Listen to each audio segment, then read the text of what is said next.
Hey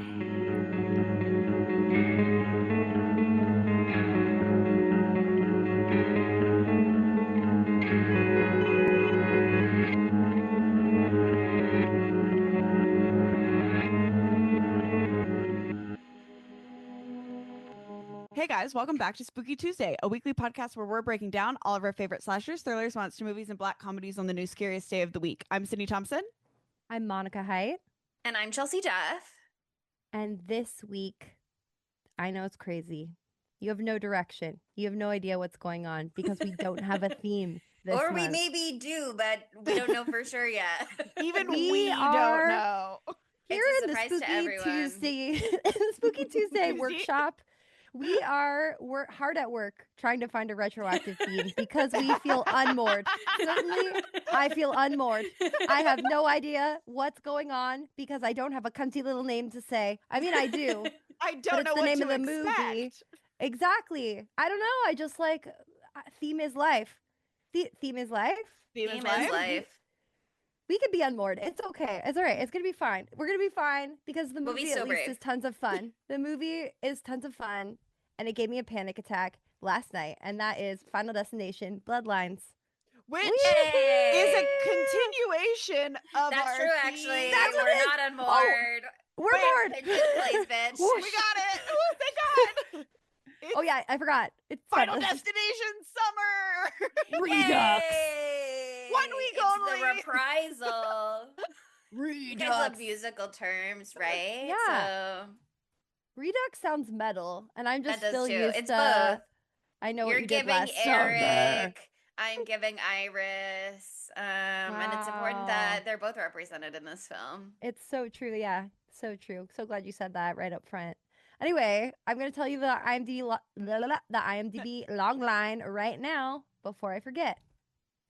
Plagued by a recurring violent nightmare, a college student returns home to find the one person who can break the cycle and save her family from the... Oh, wait, did I read that wrong? A college student returns home to find the one person who can break the cycle and save her family from the horrific fate that inevitably awaits them. I was I got confused about what I was trying to say. I was like, who is this person? Yeah. It's her. But no, I guess it's Iris. It's Iris. Yeah, it's Iris. Okay. Yeah, that's sure. It's a good enough logline if you haven't seen the movie. Once you've seen the movie, it's a little like, well, okay, I see what you're going for, but... I thought I misread it, and it was like, finds that she is the only one that could save her family. But spoiler alert, no. No. I mean, it's Final yes Destination. And no. Yes, but also no. And this is a special movie for us to be covering. One, because it's the Redux of Final Destination Summer. I'm so excited to say Redux. Am I even using that right? Who knows? Don't tell me. I don't want to know. I don't want to know. But we also saw this movie all together in person when it first came out in theaters. In 3DX. 4DX. One more D. An extra D. And you know how Spooky Tuesday loves the D. That other 4 D is literally water spitting into your face. You into hear your that mouth 4, if you're lucky. You see that D, you see that X, and actually it stands for 4 Redux. Yeah. For Final Destination Summer. People don't know about that. People don't know about that, but we knew. But now they know. But now you're welcome. Spreading the gospel. Anyway, today, look, I would start off on a negative point. I watched this last night before going to bed. And then I went to fall asleep and I full on had a panic attack. I was like, I'm going to die. And there's nothing I can do about it. And I was like, well, I guess that's the whole point of this movie franchise and why they do so well. It's because they're like, yes, the inevitability of death. We are all gonna die one day. I know. And it's so annoying. And it's annoying that I turned this movie off right before the fucking MRI scene. So I was thinking about that and my heartbeat went up to like 100. Yeah. The dick. So anyway, so what do you do when you have a panic attack about a movie that you're covering on the pod? You watch it again in the morning, and then you watch every single Final Destination movie in one day. That's what you do, and it solves your existential crisis, and I'm not panicking at all anymore. Well, Oh, that's great. I'm glad to hear that. I love that Thank for you. Thank you so Oh my much. God. The problem, but also the cure. Yeah. Well, it was fun to rewatch them because I was like, I know they're gonna be like referential kills in this Yeah. because stuff was like tingling the back of my brain, but like Yeah. this ain't a I wanted steel to trap. compile a note section, but I just have Mhm. sprinkled throughout my notes. But I'll find and search when we're ready to Yeah. talk about that. Well, basically, I was like, I'm not gonna watch all of them all the way through because some of them are That'd bad. be One of them crazy. is And there's bad. That'd be 5 crazy. other ones. Yeah. So I watched like the beginning and the end of all of them so I could Okay. remember like how it all happens. And what you find out is that the beginnings of these movies, the beginning sequences, they're like 30 minutes long. So that's like a lot of the movie. Actually, technically, IMDb trivia says that the premonition for this one is the longest and it's at 7 minutes. But in the other ones, there's so much buildup beforehand to introduce you to the Mhm. characters. The format of this one is a little bit different than the other ones, actually, because they don't have good credits in the beginning of this one either. They save all the good credits for the Yeah. end. Yeah. Which is fair because they had to introduce the I like fucking. the way they did it this Yeah, time. I no. liked it. And also It was so I had to good. run to the bathroom when we were in theaters and there was 1 bazillion trailers, so I kept being like, surely this is the last one. I don't have time. But then there kept being another one. So I was like, I gotta just go or I'm gonna die. And then I came back in and they were in the car and I was like, oh no, did I miss the credits? But then there were no any, credits. So Yeah, I forgot about the history of cunty credits. I totally Mhm. forgot about that. That was a fun thing to recall while rewatching. And then I Yeah. got to the third one and I was like, oh, I watched the whole movie front to back because that one rocks Well, the third one so is hard. Who good. can What am I- resist Mary What am I Elizabeth gonna Winstead? do? Not look at her? That would be stupid. Come That'd be on. crazy. And I also watched all the fifth one because that one also fucks. Yeah, that one does suck. It's I was so good. excited for us to do that one. I It's was so excited for us to good. do that one because it's such a good like end note to the franchise. And so when they announced that they were doing another movie, I was like, this Meh. format like lends itself to endless sequels, so that's fine with me. But also, what are they gonna do to make it feel enmeshed in the franchise as a whole after they sort of capped it off? I thought they did a great job. No, Mhm. totally. Like, I don't know. Before we get totally into this movie, I like want to just really quickly review not everything that happened, but like how a Final Destination sequel works or doesn't work in this franchise because I was trying to think it through today while I was watching it. Obviously, the first one is incredible based on a plot for a never made X-Files movie. That's my favorite fun or X-Files episode, my favorite fun fact. So that one's incredible on its own. The second one, I guess that one stands up so well because it has a returning character who you love, Ali Larder, right? Mhm. And So that then helps tie it in. that ties it Well, in so the you second care. one also has the crazy Putwood trucks, like the Yes. iconic of all of the thing. And that one is so iconic and that one gets you. I feel like that one's one of the kills. There's so many that you The feel like could disaster happen to in that you, one but changed that the one culture really like no other. Yeah. yeah, that's like the most iconic one ever. So there you go. They slayed the opening. Great job. And also JJ from Yeah, Criminal from Minds. Criminal Minds. Love her. And then the third one, I honestly think it's just because Mary Elizabeth Winstead is the heart and soul of the film and you care about her so And she's got the much. most beautiful, tragic teardrop face. Like, oh my God, she's irresistible. Yeah. She They is. also keep them short too. All these movies are an hour and 30 minutes for the most This is the part. longest one. This is the longest one, which Yeah. it felt a little long to me, but we'll get there. And then I guess the fourth one, it didn't have the cast that got you. The beginning, not everyone's been to a NASCAR race, so they're not like sucked in by that as much. And they recycled a lot of shit, in my opinion. And also, I just watched this 40-minute long video where the producer went through literally every single kill in the franchise and talked about how they did it from a from an effects perspective. It was really awesome. It's linked in the thing, in the references. But for that one, he was going through and he was like, yeah, like this one of the characters gets hit by a truck, or gets hit by an ambulance. And it's like too similar to the kill in Terry. the second one, Terry in the second In the one, first which one? like Mm-hmm. oh, that's in In the the first one. crosswalk? Yeah, that is in the first one. I'm so sorry. Yeah, where she gets hit by the truck, and that like is the most shocking thing that anyone had ever seen at the time. Like Yeah. they literally made the Alka-Seltzer scene that immediately follows it like an extra 30 seconds longer or something, so people would have Just time to take a deep breath chill and out. like chill. But yeah, that one is just like it's like schlocky and it's stupid and like it doesn't have. It didn't make an impact, I don't think, in the zeitgeist. But it was in 3D, so that's cool. That's true. Yeah. And And it apparently has a made the cool. most money until this one. Really? That's what I saw on Four? IMDb trivia. I think I know I was also shocked. Yeah. But I guess it was also the final destination. So I'm Yeah. sure there was some appeal of being like, oh, it's gonna be the last one. And obviously, no, it fucking And it wasn't. was a But so fucking stinker. What a stinker. They also like tried to be so cunty too by being like, there's a kill in a movie theater and you're in a movie theater and the movie Isn't they're that watching is in crazy? 3D. Whoa. Which like I'm sure that would have hit. And the If you're 3D watching glasses in were the theater, yeah. aviators, which was pretty sick. But that one just wasn't that good. And I think honestly, the fifth one has such great kills.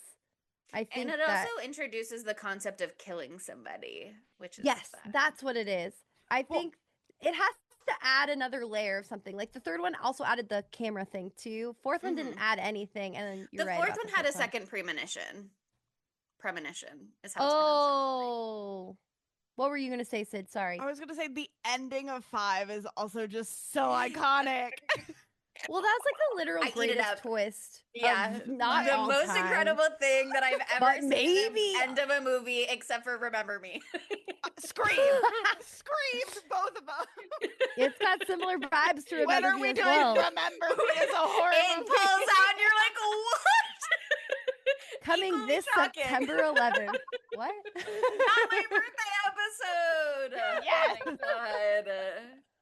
And I That get would the be whole rest of the literally month. terrible. But yeah, I think that like if you're not already in love, it also brings back Tony Todd in the fifth one. Yeah. Because the fourth one neglected that. Dumb to do that. Dumb. Stinker. He He wasn't really in 3 either, but he voiced the his devil voice. in Yeah, the roller coaster, least- so he's part of the family. exactly. But yeah, at this point though in the franchise, because like we've already seen them do it bad one time, you know, and the sixth movie in a franchise, I was really trepidatious too, and I just was blown away by the ingenuity, the genius not twist, but like take on the what we've already done. Because you know you can only there's a million ways to die, but like you made it mean something. The stakes exactly. The stakes got so much higher The because it's a stakes! Oh my God. family. They found a Mhm. way to raise the stakes. Very And to cool. get like really emotional and have you care about all of the characters Well- because at the very least they care about each other. And also like the fun twists with like the order of how everybody dies. Like that was yeah, it's so fun. And also I loved the period piece entry point too. Yeah. I thought that that was really, really fun. That's also something that they haven't done before and is a risk because this movie franchise is so rooted in Y2K. It's crazy. So now we're going all the way back to the 60s.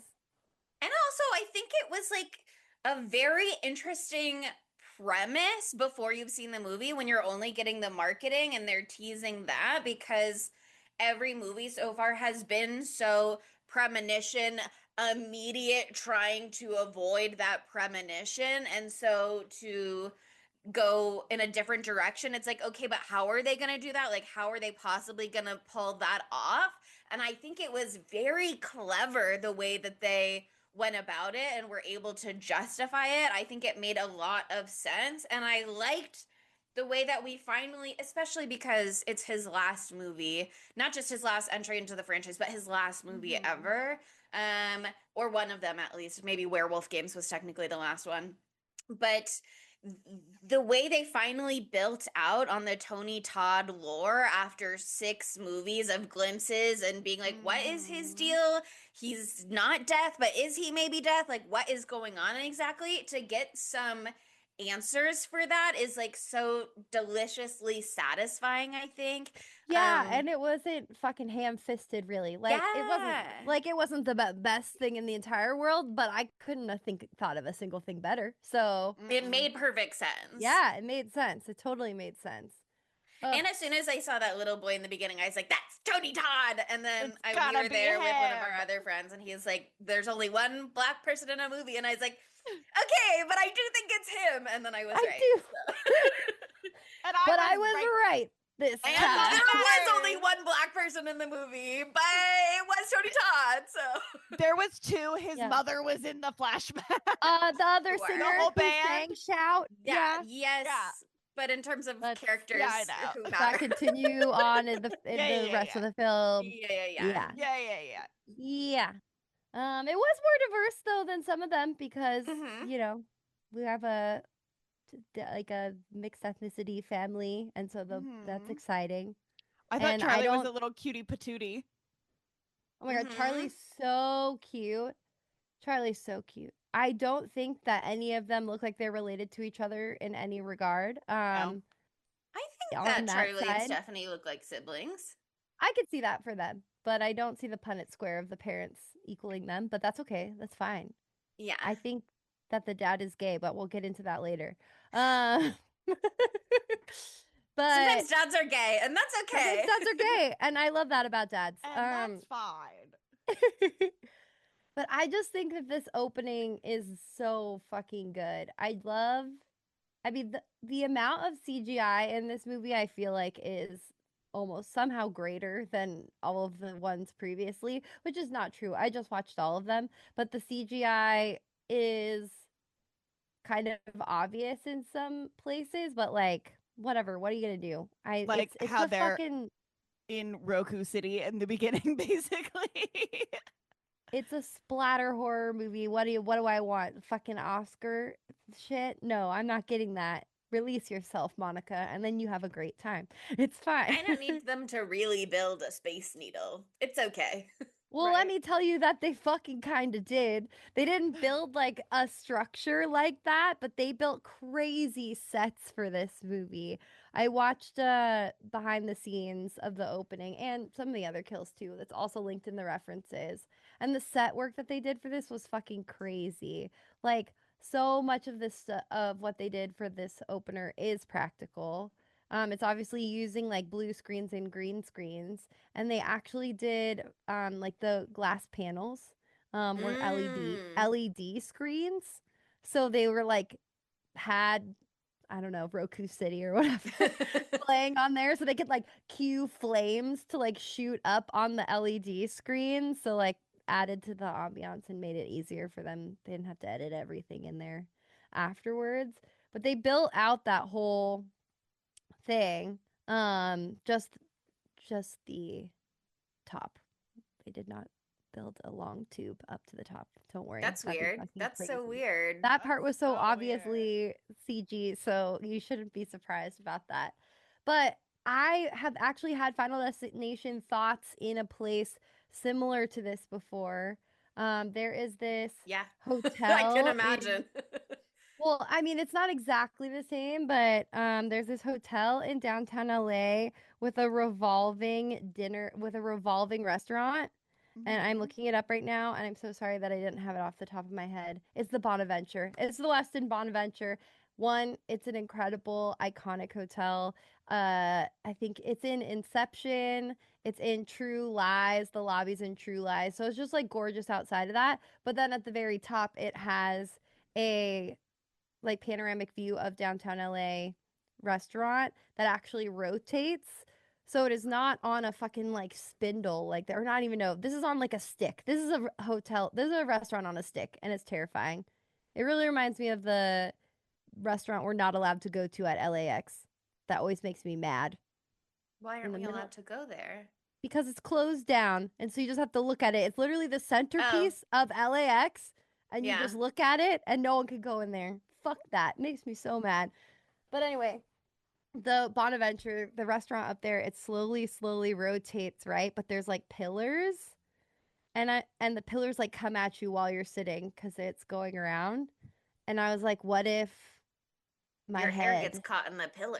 Yeah, what if my Intrusive head thought. is over there and I get slowly smashed or something like that? So that's what I was thinking about the whole time I was watching this. I was like, it could happen. At any time, this could happen. That's why they leave a steak knife on the table just in case you need to cut yourself free. Yeah, it is a steak place, so good call. There you go. Also, what is that boy in? Who's the soon to be fiance, the dad of the family, who's in this Oh. flashback part? Excuse me. Oh, it said he Paul. was in something else with no, that was somebody else. Never mind. Paul. I really Max recognize. Lloyd Jones. Why do I recognize him? He's in 2 episodes of The Mandalorian, which I don't think is what you know him from. Well, He he's was in in- War for the Planet of the Apes, bitch. He was also in Flicka, Country Pride, the horse movie from 2012.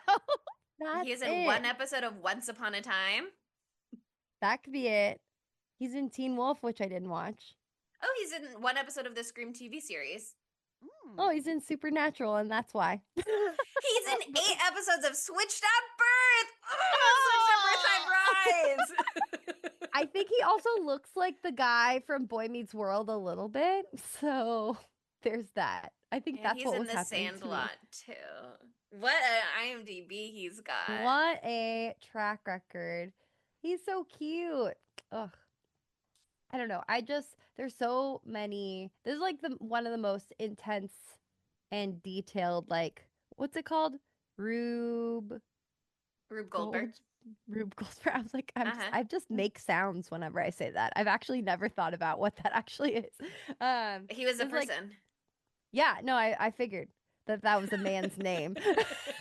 But I was like, I don't know what it is. It could be Rupert. I have no idea. But this one is so detailed. Like, it's over capacity, 1, this building. It's shoddy construction, 2. They finished 5 months early. Isn't that great? Oh, I that's love something you that. never want to hear. Don't worry, guys. They finished 5 months early and they had 143 extra bolts left over. Ugh. That is so crazy. And also, unfortunately, the 1960s Omen child is up there with you too. Fucking Satan incarnate. Literally the Black Death. I hate that kid. I That hate kid him. sucks. I really He wanted sucks you to so dress bad. up as him for this episode, but I wasn't going to make you. But that's what I wanted from you. I don't have a little tuxedo. You don't have a Little little bow tie? vest? I do have a bow tie, actually. Do you have a penny and an attitude? You know I do, girl.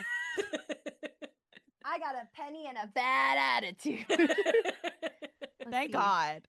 With my coin pouch where I keep my emergency money. So I'll find a penny and then oh, look there.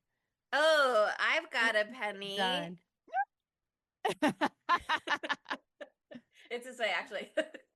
That's, He wow. looks away from the liberty. Can you believe the penny doesn't say 1 cent on there? I Can was you believe shocked the to penny is discover about that. to be non-existent anymore? I'm the Don't last talk to me one about left and that. I'm sad and alone. How are we I think- ever gonna get proper change? Call your local senator know. and tell them the most important priority right now is for Donald Trump to reinstate the Save penny. There's no other world conflicts going on that are more important than the penny. I want to live in that world. Yeah. I want to live in that world bad. Yeah, I think it's also disrespectful to Abraham Lincoln. Just saying. And he was Correct. Well, that's good classic up his one. alley. Whatever. We This can't is get that not one of those political on this episodes, yeah. episode. We're getting so political on Final Destination Bloodlines. Also, sorry I'm coughing so much. I went to a bonfire yesterday and I inhaled all of the smoke from the fire, just straight into my lungs. That sounds bad for you, Monica. Yeah, no, Don't I do that. don't recommend it. I can't recommend it. When I breathe out, I taste the bonfire Ash. ash. So that's good. Okay. But what is your favorite part of all of the people dying in the first sequence? Because there's a lot of that. We're not going to go through every single second of it. Watch it. My Yeah. God. I really enjoy the piano lady. Yeah. Oh, that's Oh the my fucking God. penny. That's the penny, man. Shooting out, landing right on that piano, smash. That one Spinning was on the piano, like that part was like one of the crazier parts that for creating it because they had like 20 people on wires over the glass and like dropping them at the same time. They're like, we never do this with this many people. It was outrageous. It's a very cool shot. It's so cool to see the behind the scenes. I don't know. It doesn't take me out of it. Actually, it does, and I think that it stopped my panic attack. Well, what's great about that scene too is not just the like look up realization slow slide of the piano. It's the cut to down on the bottom when it's what is it? Something about the rain. Raindrops keep falling on my Oh. head, and then the people start going splat. That was earlier. That's right when the dance floor. Oh, that's That's right right. when the dance Okay. floor. Because the part that's after, You're right after right. that, is when Is- little bitch Omen child finally Yeah. gets down there and the piano smashes him to Yeah, smithereens. and you're like, That was yay, great. fucking finally, get Hate his that ass. kid. Because they're like, he like just makes it to the other side of the stairs before the Ugh. stairs all crumble and fall away from everybody. Which made me Eh, so mad. don't worry, he died a He got horrific his way. he got all the way to the bottom and then he got fucking got bitch. Thought Okay, he was safe. you're gonna love this, because they like actually made the whole timeline that we see in the final credits where it goes through every single person who was supposed to die that day and how they actually died. And so there's a quote from one of the directors. It was a director duo, which I'll say their names in a second. But there's a quote.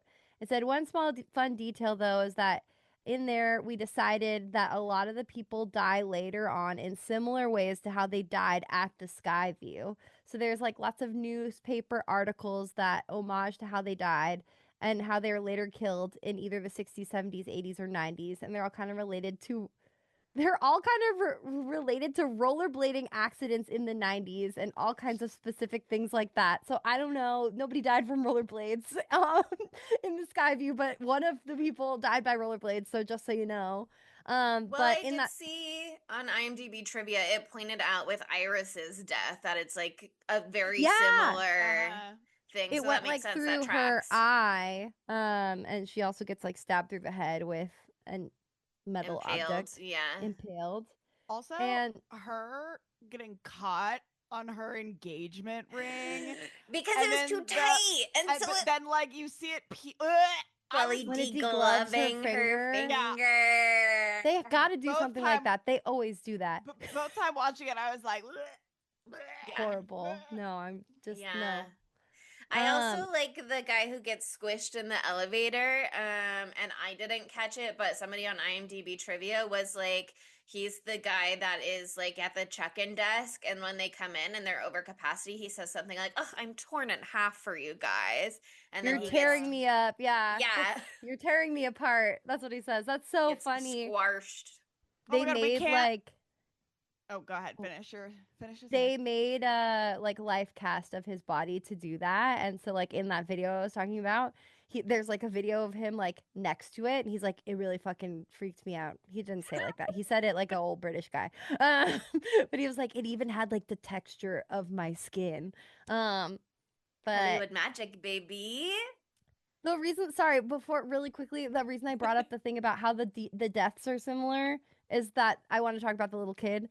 There was a death like in one of the articles on the timeline, and it says there's a clipping that said that there was a pickpocket who was killed by a piano, and the director confirmed that that was the fucking little kid. He was later Loves to smashed by steal a piano. coins. Yeah. So anyway, sorry, Sydney. Move on to your topic now. Oh, I was gonna say we can't forget about our girl, the oldest woman to be like lit Yeah, on to be lit on fire fire. for like the longest period of time. Hey, Our diva. queen! She is so cute, and she's so good. She's like 71-year-old stunt woman Yvette Ferguson, who came out of retirement to perform this stunt for this movie. As she Director should. Zach Libofsky believes it to be a world record for the oldest person set on fire on camera. Hell Okay. yeah. Also, I gotta say that I'm sure that these Final Destination movies are great for the economy of filmmaking because it's giving a lot of work to stunt people. My God, there's 50 extras, but they're all stunt people. You know what I mean? Like they're all doing crazy shit. Excuse me. I think one part that I just want to shout out is there's a tragedy so early in the movie, and that's when that woman loses that cunty red hat. Devastating. Yeah, really That was sad. hard. That's the And a first good death of the marker film. moment for the premonition. Mm-hmm. So good. And it's so sad like when what actually happens in reality of the movie, like Paul's really trying to do a very nice proposal and things are going really really bad. But like Paul, it could have been way worse. She does shut you down and not let you propose, but that's better than you slicing all your fingies off and then smashing your head and then falling 50 feet. But him holding on to the last piece of glass on the dance floor is very cunt, I think. Yeah. Murder on the dance floor. The whole intro, all the little details of the intro are just so good. Like the music choices are so That good. was Like shout on the dance perfect. floor. Because you jump so much to that song. Oh my God. Burning Ring of Fire as they're pulling up. It's so good. The crack of the creme brulee. Yep. Yes. All of it is so The pop of the perfect. champagne. Like, When Tony Todd, not baby the Tony foie gras. Todd, gets put in the cabinet and he sees his mom getting immolated right outside of it. Oh, Oof. great use of immolated. Yeah, it's so brutal and it's so relentless. It's such a long opener. And like a lot of these ones, like for example, FD5, like a billion million people die. Like 92 people die or something like that in that movie. 94, excuse me. And a lot of them die on that bridge or whatever, but like you don't get to intimately meet every single person who dies. You really see like 100 people go down in this movie. It's crazy the scope of it. Or I don't know, maybe 70, but still, that's a lot of fucking people. It was wild. Oh, that's so good. Also, just the proposal and the premonition is so sweet. Like, it's kind of a wild way to break the news when he's like, I want to spend the rest of my life with you. And she's like, you mean with us? With us? Kind of bold, but you know, it works. It pays off. And it's like, well, no better She moment wanted him than to the know present. what he was getting into. Yeah, you she know. can't Gotta say yes. tell I mean, him. she could say yes, but she doesn't want to say yes and then tell him later and then have him feel trapped or whatever. She wants him to know what he's asking. Exactly. So I thought that was sweet. And I he's thought that was really sweet. excited. He's like, I'm the luckiest guy in the world. He's so cute. They're too Also, I'm cute. just like obsessed with Breck. Breck Basinger from 47 Meters Basinger. Down Uncaged. Her face is so cute. She's adorable. Why can't I remember her from that movie? I really She's can't. one of the mean girl. She's the main That's mean why. girl, and then she's on the glass bottom boat at the end, being like, What's with her and Glass? "Whoa, Oh. something for you to think about." Breck Basinger, Yeah, seriously. former Nickelodeon star. Okay, so I do love how they switch things up and change the like entry point. Where now Formula. it's like there's this entire like generation. So because we got to see every single one of those 70 people die, you can understand how many people death has to come and collect. And so it really makes sense that there's now generations of people that have been born from these like unviable lifelines or whatever, or bloodlines, excuse me. All of those people, not all of them, some of them knew each other, but it's not like this was a family reunion and they're all going to be in the same space again. You know what I mean? Like, this is a huge collection of strangers. Yeah. And it loves to do a very elaborate death, as we know from watching all of these other movies. So just the setup for everybody is, you know, it's time consuming. Death is a busy boy. Yeah, and he puts his whole pussy into every kill, so he is not farming it out. He's not having his interns do it. He is there at every single one, toying around because this is what he And lives for. as you He's a know, messy 5 other bitch. movies, Yeah. he maybe has other projects going on at the same time. It's like, yes, I'm mad that these people got away, but think of all of the other disasters that I'm involved in right now. You know what I mean? Yeah. Like, there's catastrophe all the time. He has to kill people every day. It would be weird if people just stopped dying. That's While actually I an episode of targeted- Supernatural. Supernatural, always relevant. Always relevant. And Max Lloyd or whatever was in it one episode, so that's why I recognize him. So there you go. It all comes back. I've actually really fallen off of Supernatural. I can't get past the Twilight episode. I was so Maybe excited that's a about good it. stopping point. I don't know. Yeah, like we need a break. We need a break. Me and Jared Padalecki, we need a break. Me and Jensen Ackles, we're good. Never. You're homies for life. Yeah. We never need a break. I need more of Me him in and my him. life. We're together forever. But I do think that like the pacing slows down a lot, like in the immediate aftermath of this, because takes you a second to get back into the swing of things. Because like we have this insane opening, and then like usually the pace is pretty swift for these movies, but this one does feel like a little bit slower because we have to do this like family figure it Yeah. out. Like I gotta go back Yeah. home. I gotta have Yeah. night terrors. I gotta go back home. I gotta There's question gotta be everyone. weird tension with me and my family for some reason. And well, Mhm. like usually, obviously, the person who has the premonition, it's a premonition about them and their people, and they're the main characters. So we've got the intro of the movie plus the premonition to be accustomed to them and get to know all of them and start to care about them. That's not the formula with this movie. So we get the premonition, and then it's like, here are the actual main characters of the movie that you need to start to get to know and care about. So it takes kind of a while before it can build back into that rhythm again. Yeah, you don't even know like who's alive because they don't Or show like you like what for actually sure how happened. relevant that is. Is that my grandmother? She has the same name, but that's all I know so far. I've got to play detective. Yeah, because they're estranged. There's a lot of estrangement in this family. Yep.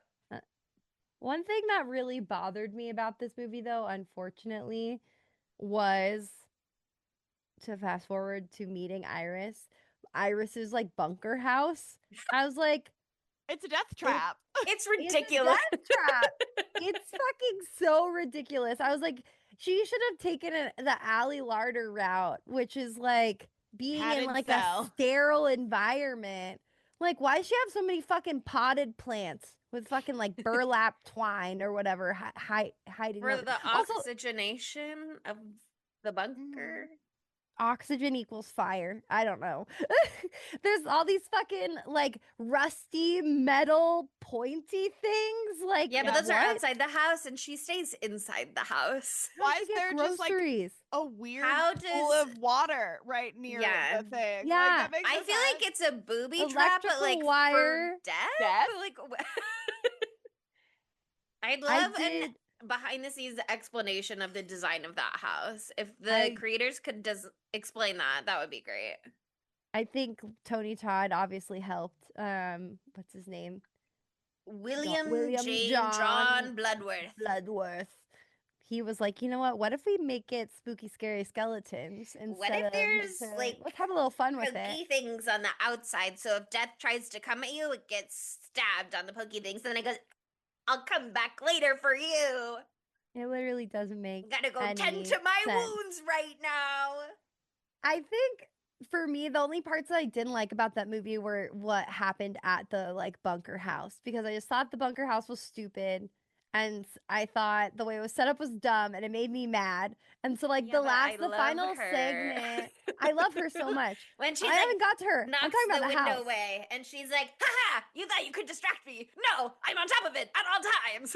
Which is No, so that- funny. I love that. I thought that was awesome. That she was like, I see you, you bastard, or whatever. Like that shit Mhm. was so funny. That was hilarious that she was like so far into this thing that she She's like so knows in conversation every with. move. That's actually my bestie. Is the thing. That, And I love Death, my only company for the last 30 years.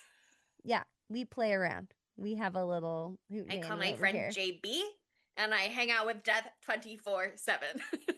That's all we do here. She's a little kooky. So that's just how it goes. Yeah. But I didn't like the way the house looked, and so then that like affected my liking of the like mini finale Mhm. before the actual finale, the Mm. fake out finale of this movie, because I was just like, ugh, there shouldn't be so many sticks. There shouldn't be so many things that can impale you. It's just It's ridiculous. to stop. It's to be like a bulwark if an 18-wheeler comes speeding off the highway directly into her house. I'm now Yeah, imagining reasons for all of these things. The little pond is in case a fire overtakes the region and she needs to just be wet. So she lays down in the pond. I don't know, but I I I trust that she's got a reason for every single one of those. I'm sure she does. I just want to read the book. I want to know what the reasons are. Yeah. Yeah. Seriously. Somebody Release came up with a design for that. Tell release us. the Tell book. us. Release the book. I mean, if they made the whole fucking like Charlie Day, I'm insane timeline thing that she put up on the wall, then Mhm. they had to have the whole book drawn out as well. Um, but anyway, either way, whatever. I love that. I love the whole like seeing is believing thing in this Mhm. franchise too. Like so often you can't. There's no trust from any of them until they have to lose someone and see the strange circumstances of how it happens to believe that some fuck shit is going on. For the record, I would believe you right away if you told me we were gonna die because I'm very paranoid lately. So if you're like, I had a premonition and don't go into that cupcake shop or you'll get stabbed with a sprinkle, like I'd believe you. Just so you know. But I think that this movie wouldn't work at all if Richard Harmon wasn't in it as Eric. I think that He's he is the so king. delicious. What the Mhm. fuck? He's so gentle Dom in this movie. Oh Soft my dog. god. You're Yeah. so right. Ew. Yeah, no, it's true. I'm into him, unfortunately. Now, I never was into him in the 100. He's so nasty in the 100. I know he's But such he's a just little got bitch in the he's 100. such a little bitch in the 100. Urgh. He gets Um, sort of redeemed over time, but I had mostly I fallen off didn't by then. I didn't watch long enough to see him be redeemed. Jasper. Uh, but I think also like the casting in this movie is the greatest fake out of all time. And I said this to you guys after we saw it because I was so wrong with my interpretation of this movie the first time. So we're not gonna even talk about it. Now I'll talk about it. I was like, there's no way that the dad is not Eric's dad because they look the exact same. They look identical. Identical. Identical. I think they're related in real life. Like what the fuck? They've got to They at have least the be same cousins. eyes. They have the same cool, like big eyes. I was shocked. He never would have figured it out if he hadn't gotten himself mixed up into a family that should have never have been born. You know who the uncle is? He's the principal from School Spirits. I know. I figured that Oh. out. Well, I didn't figure anything out. I read it while I was talking with Sydney earlier. I was like, why do I know him and immediately love him? I love This is School also in 3 Spirits. episodes of Riverdale. That's actually so important to That me, scans. lover of Riverdale. Mm-hmm. But I think that like Eric is like the most iconic character we've had in this franchise since the third one. I love his banter with Bobby. I think they They're so have cute like a as really siblings. good like rapport. Yeah. So good. I think it helped that he was in the teaser. And I like loved the teaser when it came out because obviously it's incredible, but I also was like, that's dumb that they're giving away like such a huge scene of the movie for free. But then obviously it's a red herring. So it's kind of like, okay, fun that you guys did that. Actually, I'm back in. But it does give you like a predisposition to caring about his character, which I think helps because I don't know that I got the impression at all from the marketing that Stephanie was going to be the main character. I don't know that I knew that she existed from the marketing. I had no idea because I, oh my God, I watched that first trailer, the one you're talking about, the teaser. And I was like, well, not gonna watch a single other thing. That's Right, for and sure. the other They main already gave me a whole teaser, episode or whole fucking death. the other main teaser is like the backyard barbecue, and she's not there for that scene. So that's like she's not in that at all. So Yeah, I was shocked to see her because I was like, who is this woman who looks like Vanessa Hudgens? I don't understand what's going on. I was so confused. um, she was fine. She didn't stand out to me. I thought Charlie was cute too, but he didn't like. I don't know. There wasn't. I liked everybody. I Oh, thought everybody I did a good liked job. them. They just like everybody paled in comparison to Eric, my one true god. I love him. Yeah. Yes. Well, Bobby's so cute too, though. They're really they're such a good pair, and They're so apparently they cute. let all of the actors improvise a lot on set, which is fun. And I think Richard Harmon did some good improvising, and so I feel like a lot of their like back and forth that has to just be like natural chemistry between them and them having fun. Oh yeah, I think that Richard Harmon is just like very similar to Eric in real life with his vibe because I was watching some of these behind the scene things and the way he was talking. He He should have all also, those piercings in real life. You should I think about know, you that. should get a, what is it, Prince Philip? Is that what it is? Prince For your Albert. penis. Albert. Who's Prince Philip? No one knows. That's Is that a Philip. prince? Philip was Queen Elizabeth's husband. that's right. He would never have had his penis. Who's Well, to say? those royals are kind of crazy. Hey! So fucking funny. But yeah, I love the like turtle aspect of everything too. Paco. Paco. Ugh. Paco. He's And there's so cute. many. Okay, sorry, I'm jumping all over the place. But the first real death, what we get once things are kicked off and Iris is out of the picture, is the dad, is the uncle. And that scene has so many homages to like past Final Destination movies. I totally forgot about the end of Destination 2 where that you think everything is fine and then there's like a barbecue and Mm. that random kid fucking explodes into smithereens cuz he turns on the barbecue wrong just like Eric Mhm. does in this. That was such a good reference. And I was gonna shit my pants over the fucking rake underneath Yes. Yeah. the trampoline. I had to look away when he stepped on the glass. I like legitimately could not watch it this time around. It went Mhm. all the way through his foot because I closed my eyes the last time too, and I was like, "Oh, why don't I remember that?" I was like, "Oh, because my eyes were closed and my Because ears I were could we closed. not were take like that this. in. Yep. Holding each other I while our can't seats were like handle it." doing this. Literally brutal, so bad. But yeah, they're such kings of misdirection. They really are. It's so good. It's so simple, but it's actually not. It's the most complicated thing I've actually ever seen. Mhm. It's like two different things going on at once. It's like the beer gets knocked over and it turns on the hose and then the hose is squirming and it knocks over the rake and then the rake hits the lawnmower and the lawnmower was going and then over here he steps on the glass and he jumps back and then blah blah blah blah blah. Like there's just a zillion different from both angles coming to me in the middle so that his head can get lawnmowered off. Yeah. I think the thing that's very fun about this one is that like you have people who are now trained to beat death at death's own game. But again, no one can beat death at death's own Mhm. game. So like you learn from, oh my god, what is her fucking name? Sorry, what's the main girl's name? Stephanie. You learn Or from Steffi. Steffi what to look out for.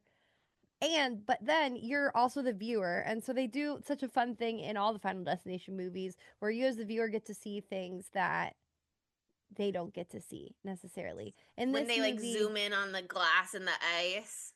exactly.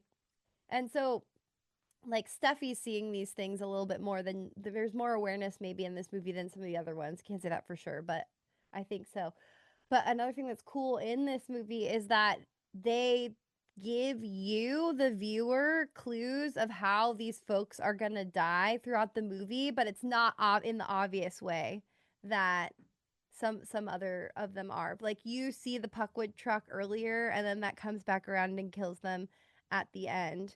You see the Oh, what's the other example that I had? Oh, it was good.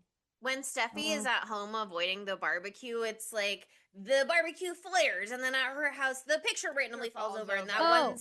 piece of glass slides across the floor towards her. And then we have the awareness that the glass at the party is going to be dangerous. Yes, and then I remember what I was going to say now. At the very, very, very beginning of the movie, they show the train tracks.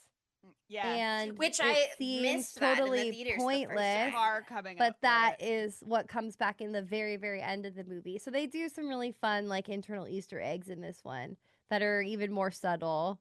But you're like, oh, they're always teasing you. Oh, Death, he's always teasing us. What a little bitch. He's always like, I'm coming, bitch.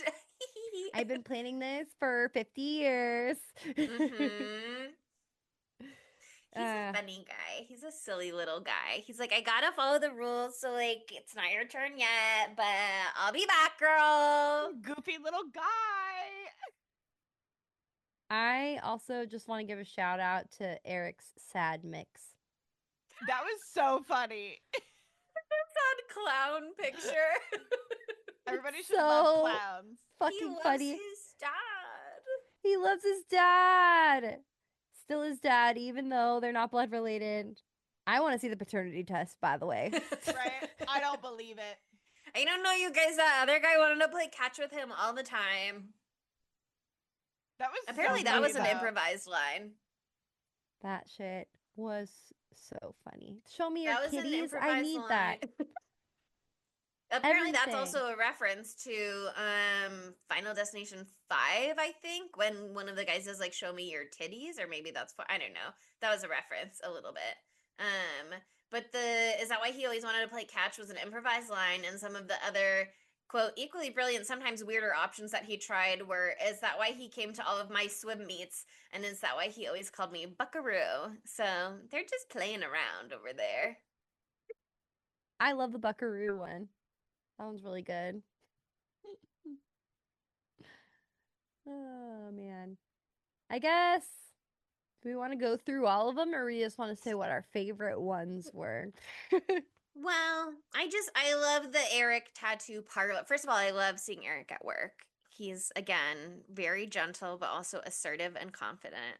Oh, And the way so he like still cute. has her tongue in the clamp and is like, "And do you know what that is? Do you know what that is? It's inconsiderate." Like that performance was evocative, moving, powerful.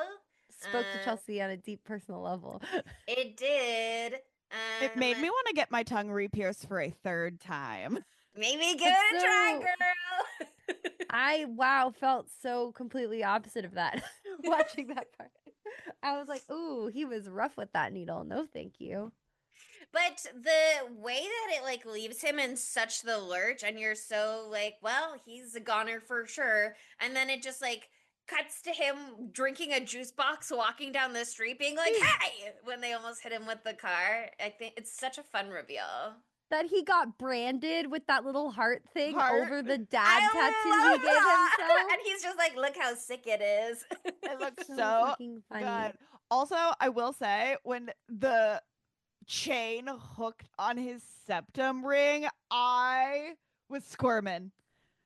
It is so A girl with a septum horrible. ring, I was like, No, I would have been like, how do It I take ain't this off good. immediately? it ain't good, babe. That was so bad. I didn't understand how it was caught until the third time I watched this movie. There's like a little carabiner thing that Yeah. got like hooked around. Oof. Fucking Just brutal. as it winds around the fan so quickly, my God. But I don't know. Yeah. The scene with Julia's death, I also do think is perfect though, It's because so good. they're like, "Oh, what's gonna happen to me with the tree trimmer?" And she's like, I don't know, X, Y, and Z, and then ABC could happen, and it's like, "Oh no, a soccer ball to my face, deadly!" Like he's such a little bitch, and then he's like grinding and licking on Him spanking. licking a trash truck was First of all, don't do that. diabolical. That's disgusting. But when He'll he die spanks the for tire, the joke. He'll die for the bit, and Yeah. he should not do that. He should not be doing that. But the way that she calls it exactly, and then it like frames it with them still in the foreground, and you just see Julia in the background as you're like, oh no, it's about to happen. Like, it's so diabolical. Truly.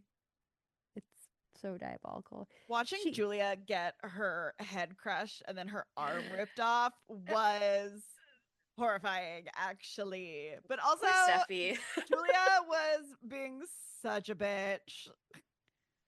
Well, Yeah. Steffi was like neglecting her whole family, so I She's understand. at And college. also, Julia's dad literally just died. I know. So, She was being a bitch before then. So, and here's the thing. yeah. Steffi was away at college. I'm so sorry. You've got a different life. Like, Yeah, I don't agree with that at all. I think that like she just like disappeared because she had stuff going on for sure. But then I think they have every right to be annoyed with her that they like didn't ever talk for a long Yeah. time. And she's It like makes it mirroring the seem estrangement with like, the mom. yeah, it makes it seem like they all tried to keep in touch and to reach out, and she kind of shut them down. And I didn't notice this, but somebody on IMDb trivia pointed out that in the scene with her roommate, when her roommate is like, you can go home and talk to grandma and figure this out, or you can die in your sleep here because I'm going to kill you. Her roommate has like a bunch of pictures with friends and family and everything on her side of the room, and then like Steffi's side of the room is like blank and empty. So it's very like she's just shut down. I mean, she has a lot going on. Yeah. Clearly that I think I don't know, she's like trying to distance herself from everything and just like be a whole new person in college. I would love to have dove into that a little bit more, but it was so not the point of the movie that I didn't need it. If this movie was even 1 minute longer, I would have been furious. So But I am like, if there's like a novelization, I would love to see more of like the entrepreneurial. There is novelizations of some of these movies or like Final No Destination way! books. Yeah, there's one called Destination Zero, and it has I'm some dead. stuff in common. That's so funny. But That's so funny. if there were one, I would like to see what they would ascribe her psychological motivations for all of that too. Mhm. Yeah, no. It's interesting. The family dynamics part of it was like enriched the story. I am to become my mother. It is fate just as death comes for me. But I also was like, it's not about that. Yeah. Final Destination isn't about that. I was like, let's go. Let's keep it go. Let's keep it moving. So I don't know. I think that It's well that done part though for wasn't. what it Yeah. is, I think. Yeah. Like when her brother confronts her at the grandma's funeral, I guess, where she's like, I can't believe mom would just like show up here like nothing has ever happened. And he's like, oh, who would do that? That's interesting. Yeah. I thought that was That's good. a good call That part out. was well written. Yeah. I don't know. It was just like a lot to fit. There were so many characters, so it was like a lot to fit in such a short period of time. Like for example, there's so many characters. What happened to the blonde mommy? What happened to She her? disappears in her grief. It's like She just everybody. evaporates. Well, she stayed home. She didn't go to the Right. hospital. Why didn't she keep Paco? That's Too what hard. doesn't make sense Sad. to me. All her She's children so sad. and her husband are dead. She And can't that's care the for this turtle last for the little next living 100 piece of years. them? I don't know. That didn't make sense to me. I was like, that's the last living piece of them, and you're not gonna. Maybe she killed herself. That's what I was worried about. Oh. That's honestly what I was worried about. I was like, where did she go? Why is she not taking care of Paco? It made me have dark thoughts, which you have vocalized now. Maybe she ran away with Jerry Fenberry.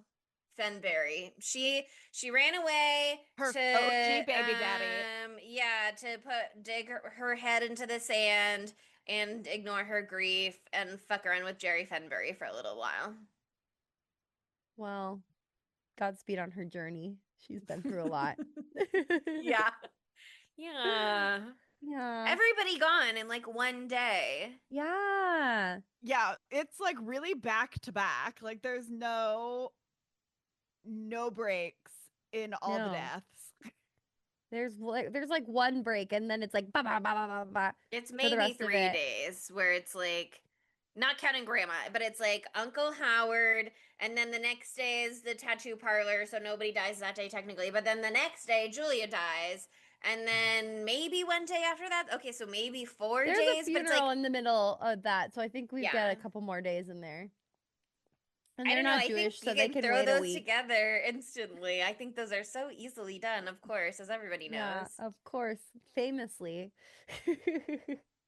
But I think that like the heart and soul of this movie is when they finally figure out who Tony Todd is, who JB is, and go and see him. Um, I cried watching the behind the scenes of that part of the movie earlier today. I was like, I'm emotional right now. I'm having panic attacks. I'm crying. But Tony Todd, this part of the movie was so unbelievable because like he is the legacy character of this franchise. He is a horror icon. He is incredible. He has brought so much to this genre and beyond it. Um and to see him in this film is one heartwarming because you love him, but two a little terrifying because you see like the state that he is in this movie. And you know, he still looks wonderful. He's still one of the most handsome guys out there no matter what. As Um Eric says, he has an undeniable charisma. yes, exactly. What does he Um say? He says he was awfully charismatic, and you know that as well as I do. yeah, and also like in real life Richard Hammond, that's his name, right? The actor Harmon? for Eric Harmon, he was like the most gagged, like the most authentically gagged to have worked with Tony Todd. Like that part of the video was extra cute because he was so excited about it. Um, but yeah, I was wondering like what because it's clear that I don't know if Tony was like ill or exactly what was going on, but he's very thin in this movie. I think he was ill. Um, Yeah. I think he's ill, and it's that comes across, and his whole part of this movie. There's some great callbacks to quotes he said before in previous films, which is amazing. But he's really like it feels like he's saying goodbye in in this instance, and it was like shocking to see because everything has been so riotously funny, and then there's this like truly earnest moment, and then it turns out like those final words that he speaks while he's on screen, the directors were like, what do you want to say for your character sign off? And so he said what he wanted to say. And I don't know if you pulled the quote, Chelsea. I didn't do that. I'm not good at that. But it was really oh, here, it's right here. This is exactly it. It's right there. Oh my God. Thank you, IMDb. He said, I intend to enjoy the time I have left, and I suggest you do the same. Life is precious. Enjoy every single second. You never know when. Good luck. And then he walks away. And that was him. Those were his words. Ugh, Yeah, wasn't honestly, expecting that. it was so moving. I cried in theaters both times. Oh, it was beautiful. Yeah. It's really beautiful. That's a rare. That's like I've never seen anything like that. So It was Yeah. beautiful. Well, because that's the thing is they had a monologue written for him, and I think the monologue that they wrote ends when he says, now that my old friend is gone, I'm retiring. I'm going to enjoy the time I have left. And then they were like, just say what you want to say. And like you said, like he is the legacy character. Like they reference AJ Cook's character, Kimberly Corman, because she's the only apparently one. she's confirmed the only survivor Only so survivor. far. Even though they had that one like bonus content in FD3, I think it's like now confirmed no longer part of the canon. Um and they wanted to bring her back and it just like didn't work out and then it was going to be distracting, but it's like he is fine. It's so funny to really reflect and realize how much he's not actually that big of a part of all of the other movies. Like he's just like sprinkled in and he doesn't actually appear in a lot of them, and then it's like just his voice in one of them because he's so ever present when you think about Final Destination. Like he's such a big part of the heart of the franchise. Yeah. And so to have him come back and to flesh out his lore and to have him say goodbye and to have him use his own words to like reach out to people who love Final Destination. It is very And love heartwarming and him. very sweet and like such a beautiful tribute to him and way to honor him and everything that he's added in to these movies. No, yeah, it's such a testament to like he casts like a long shadow or whatever that turn of phrase is. Mhm. Like even if he's there for a moment, like that's one of the main things you take away. Tony Todd and the Puckwood truck, man. Those are the two. But yeah, I really loved that part, and I loved the little tribute that I linked in the references. I thought it was very sweet to see the other actors and the younger actors like noting how huge it is that they got to be a part of this movie with him for one of his final films. So, anyway, I thought that was beautifully done. And like bumps this up a whole point if I was going to take any points away for the house with all the sticks in it. But okay, one of the moments that like goes by so quickly because you're immediately distracted by the MRI machine death, which is one of the most crazy things ever. The mom and dad reference in this movie. It goes so crazy. It's not actually that, but there's that moment when they're thinking like I couldn't kill someone. Like Oh, Eric, And they look at the babies. and then they later like who could we kill that we know would have enough time to live a long life? And they look at the babies and they're like, no. What? No. I fucking died. It reminded me of It's Mom and so Dad, the Nicolas funny. Cage movie, that sinister baby part. So I think it is hilarious. But yeah, this is such a fucking dumb fucking attempt to kill him and bring him back. It's smart, but it's dumb. It's just Yeah. he shouldn't be. He's just too cocky. I love him, but he shouldn't be shaking that fucking food machine all around like that, the vending machine. Yeah, that was really That was tempting fate from the outrageous. get-go. Just put another $2 in, guy. Like, it's gonna be okay. That was the last one. Well, Of then the he's gonna chocolate have to cups. suck it up and eat the unsalted peanuts. I don't know what to tell you. I'm glad Bobby at least got to taste a peanut butter cup before he died. went. That is beautiful and good. They are really, really good. Apparently that actor Owen Patrick Joyner who plays Bobby, he is allergic to peanuts in real life. Oh. Wow, I love a You method know actor. that he's method. That's why he got the role. That's why he got the role. Also, he looks way cuter with longer hair. So I think I he's feel cute.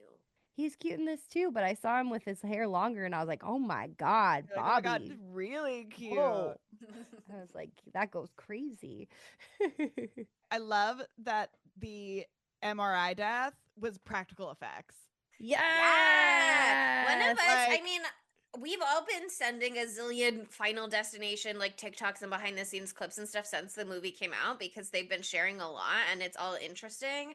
But Sydney maybe sent that one where it's like they just had they had the two guys. It's so brilliant. Uh-huh. Yeah. And the stuntman was also really hot, by the way, just saying. Okay. That's Love a also hot stepman. in the behind the scenes video that I also linked in the thing, you get to see him. He's like smushed in the tube and it's his legs sticking out. And then they sewed Eric's shirt to the stuntman's pants. So that's how they made it look so seamless. Also, did not realize this. Oh my God. Yeah. Okay. Which movie is it? Is it FD5? 5, the poster.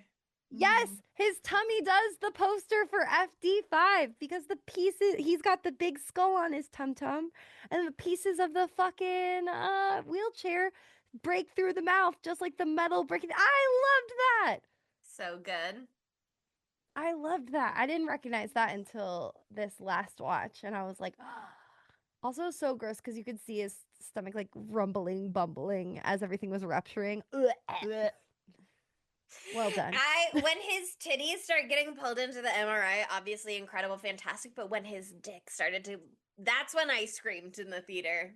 That was That got a scream from me. That had some levity. That had the levity that comedic brilliance. Yep. So genius. See, that's the thing. This is relentless gore. It's never ending relentless gore. But then you go hee hee ha ha because it's funny. Guess where you don't go hee hee ha ha? And bring her back. Right. There's no hee hee ha ha to make you feel better. There's no hee hee one or good song hi. in there. Yes. when That's they true. play There's a Veronica's. Untouched, but The national anthem. Yeah. Yeah, when they play, that's so Stand for the patriotic of national them. anthem. Mhm. But Needed- no, I I needed a little mean, bit of dick jokes and bring her back. sure. But yeah, well, the thing in this one too is also that like the gore is fun gore. You know what I mean? Like with Yeah. doing the Final Destination 5 poster and like when the spring goes through Bobby's head and like twists and Spins turns, still. that's fun. And then the sound effect of when his skull like plops off. They make it silly enough that you can have fun instead of be horrified. I love punchline gore, so make it funny. I can handle a lot more than I normally would be able to. Mm-hmm.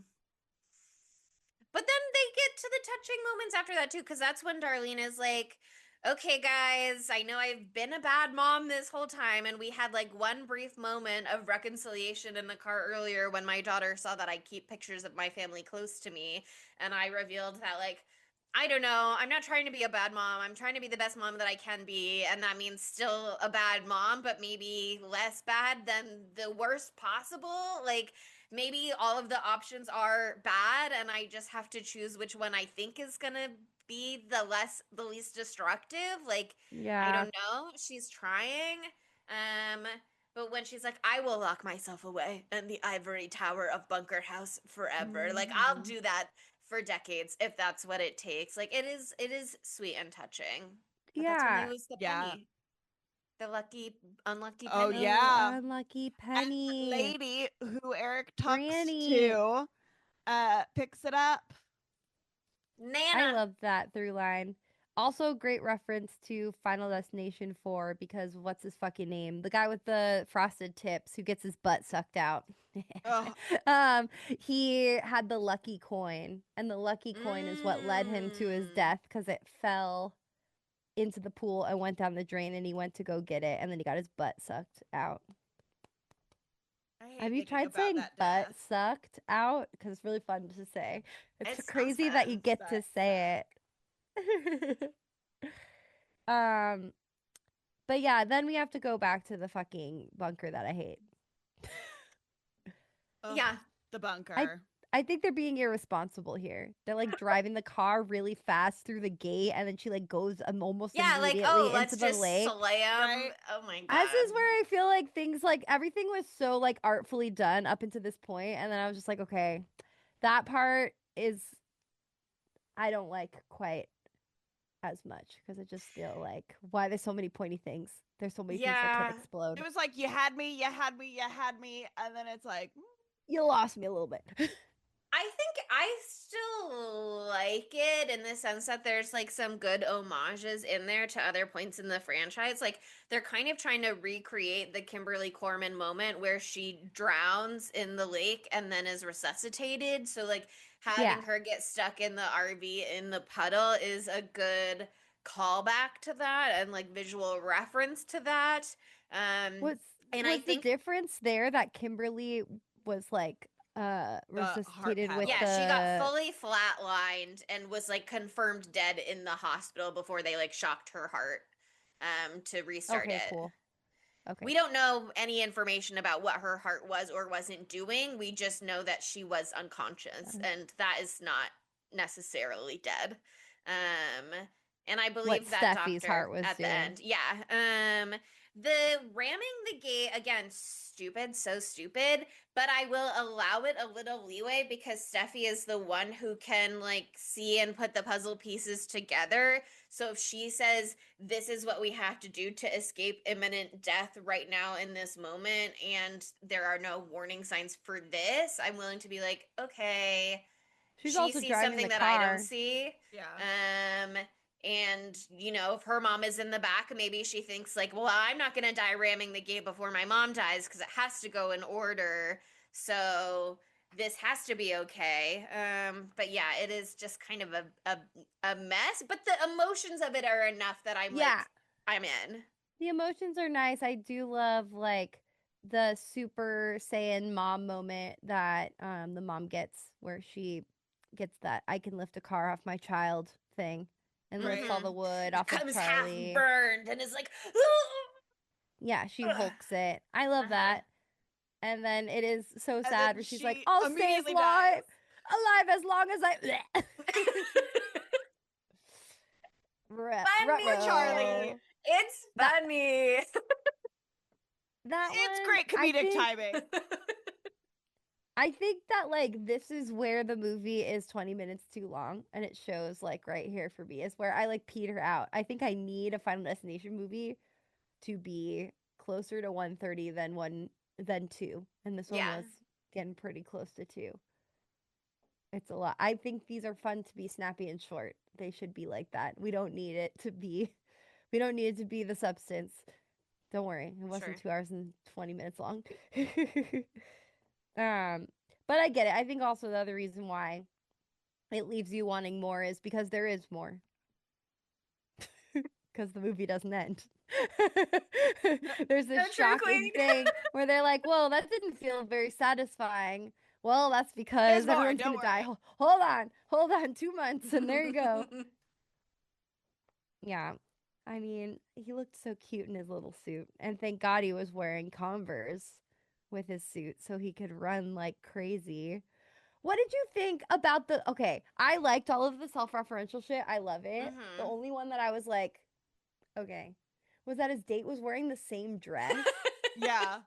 I was like, did we do okay? Like she went vintage shopping. I love that. I love vintage shopping. But I was like, what? Yeah. I was like, Death is being a little too cunty with this. He's picking out their outfits now. He said, watch this. If it was like the same fabric but a different cut, which I mean, I didn't do a side by side comparison, so maybe it is slightly different. I don't know, but I think it's a literally more the exact same dress. The exact same dress. a more visually different cut of dress, but the same fabric, I think would have been reminiscent enough for Steffi to go ruh-roh, especially with like Well, pricking she her already cut her thumb on the finger, yeah. rose and like the red old car driving over the train tracks. Also thought that was too much, personally. Right? Because when I saw the red car, for a split second, I was like, don't they dare make this like a time travel thing or I'm gonna kill myself. I did not know what was going on. And I was like, I don't know how they would do that, but I don't want to talk about predestination versus free will on this episode. We talk about And they're that gonna too make me. Oh my God.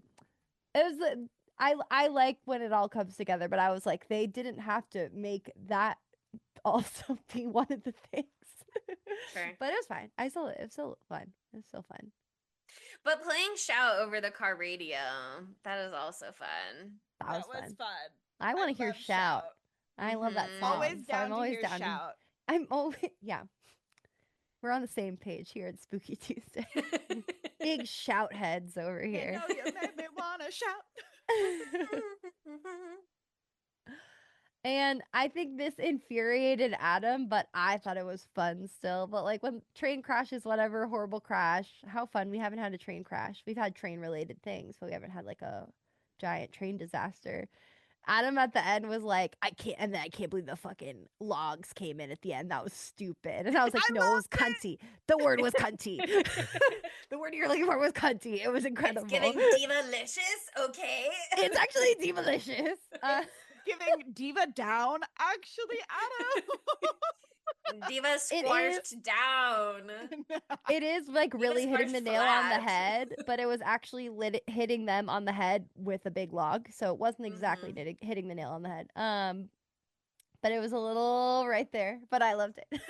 And then the blood It's a drip of silly the movie. credits as the blood drip transitions into the penny rolling down the red tape that connects all Yes. the newspaper. It's just like, visuals. Like they're delicious. They did so many good transitions like that. Like the one when Iris was telling Steffi like what actually happened. and it zoomed out on the circular glass dance floor, and then it zoomed away and it went into her eye, which was a circle, and it is an iris, and her name is Iris. Whoa. Let's Whoa. get crazy. Crazy. And then Tony Todd Crazy. had the little train that he had when he was a little boy, and he was moving it across his Yeah. desk, and then it went into his little boy hand. Ugh. You know who Incredible. also loved that part? Tony Todd loved that part. He As said he so should. in the video Oh my I was talking about. Good. I'm Yes, he glad that wants to be Tony a little Todd was so visual. happy with this movie. Yeah, he seemed really happy. It was very cute to see his little interview. And I really think that Zach Lipovsky and Adam B. Stein, the directors, like, they get it. They did right by this franchise. Apparently, per IMDb trivia, in September 2022, when that's when they were announced, sorry, but when they were doing a Zoom pitch to like do a new movie for this franchise, they set up they orchestrated an elaborate death scene to happen over Zoom using a combination of pre-recorded footage and visual effects involving a fire, a malfunctioning spinning ceiling fan which broke from the ceiling and decapitated one of the filmmakers. So they were like locked in before they even were hired on. They were like, we're all about this. They are so funny in all the video clips. They're like like that kind of vibe in all of them when they're talking about what they did. I was like, okay, you little demons. But they have such like at least one of them, who is this? Zach Lipovsky, has a very funny history of what he's directed. He directed the TV movie of Kim Possible that came out in 2019. What? Love Whoa. That was a that. thing. But he also did Leprechaun Origins. Love. No one knew that was a Okay. movie. It has a 3 out of 10 on IMDb, but you know. Oh yeah, I feel like they always work together. Yeah, they have very similar They're partners. yeah, they're Adam B. Stein and whoever's name I just said. Zach Lipovsky are a directing duo. From the beautiful minds that brought you Leprechaun Origins and Kim Possible, the 2019 TV movie, comes I love Final when people Destination have like a working Bloodlines. partner and they're just like, that's my working partner. We do everything together, including Kim Possible movie and Final Destination Bloodlines. It's beautiful. No, they really they slayed. They've got that mischievous, glint in their eyes. And They you did need that. a fun little prank during promo for this as well. Oh yeah. Or maybe it was the studio. I don't know exactly who's behind it. IMDb trivia says the studio. That's all it says. But it says the studio pulled a prank on Mother's Day by inviting mothers and their adult children for an advanced screening of the movie with a fake romantic comedy titled Love at the Skyview. And I cannot believe how the mothers would have reacted, but also it is a very mommy love children movie in a way, so maybe that's nice for Mother's Day.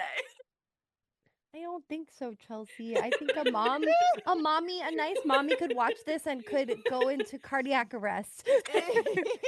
This could hurt a nice mommy.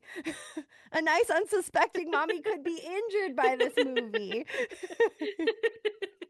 Yeah, but it's also very funny. It is very funny.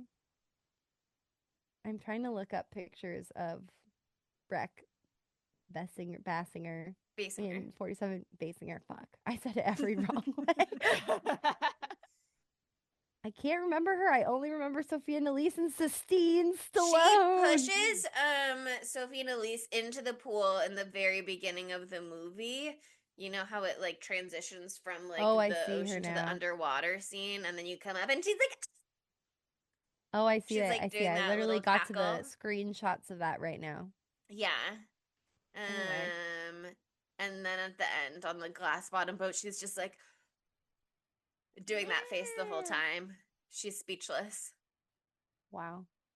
Does she die? No. Yeah. Okay, I don't know. I don't remember. Nobody dies on the glass bottom boat.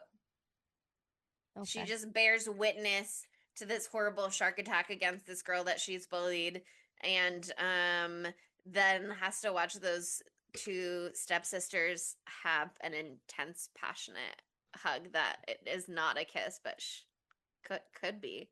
We Oh should rewatch no, that sometime. stepsister.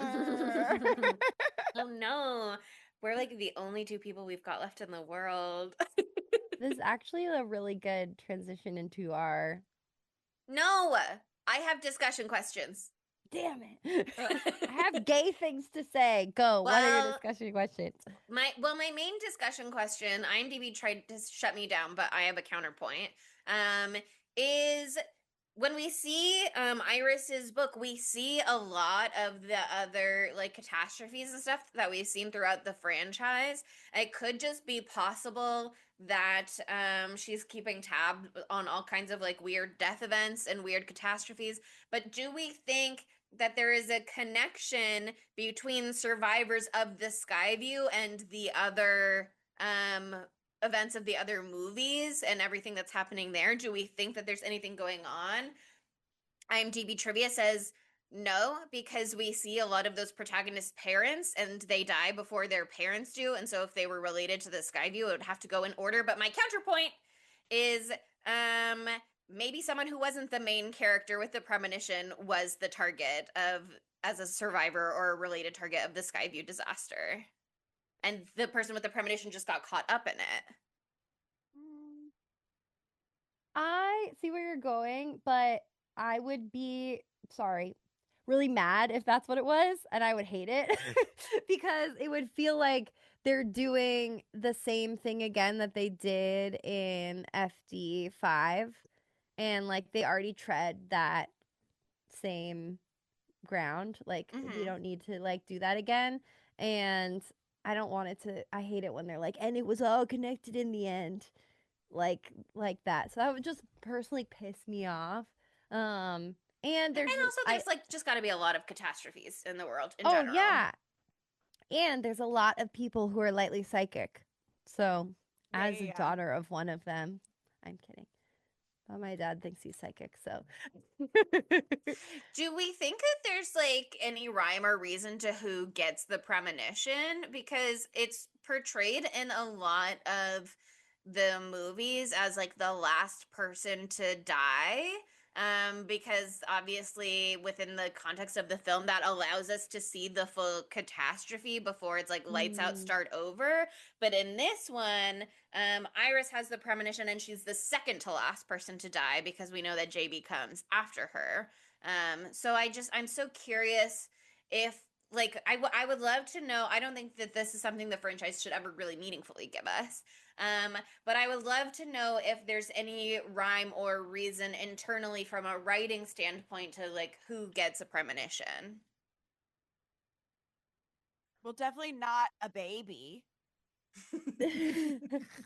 You That never know. 4-year-old is not going to be able to do anything about it. Yeah. I feel like. Do you think Death likes the challenge? And so he's like, okay, little premonition, let's see what you do about it. Or do you think it's like there's a force fighting against death that's like, gotcha, bitch? Well, I think it's like, I don't know. I'm lightly woo-woo. So I think that some people can like see through the veil or whatever from time to time. And so I think that like you said, there's a disaster a minute, especially lately with all these planes going down. Jesus Christ. So just sometimes people, like when someone is going to be in a death scenario and they happen to be someone who has a second sight or something like that, then they get a little vishy. Little thing. And they only make movies about the ones who had both of those two prerequisites and died last. Yeah, I mean, I think it's interesting because they talk about it in this movie a little bit in the sense that when Iris and Steffi are meeting at the bunker house, she's like, oh, it's interesting that you started getting the premonition when I was diagnosed with cancer. So, like, it passed to you. So, maybe to some degree, there's an element of like a person who has the power to intervene.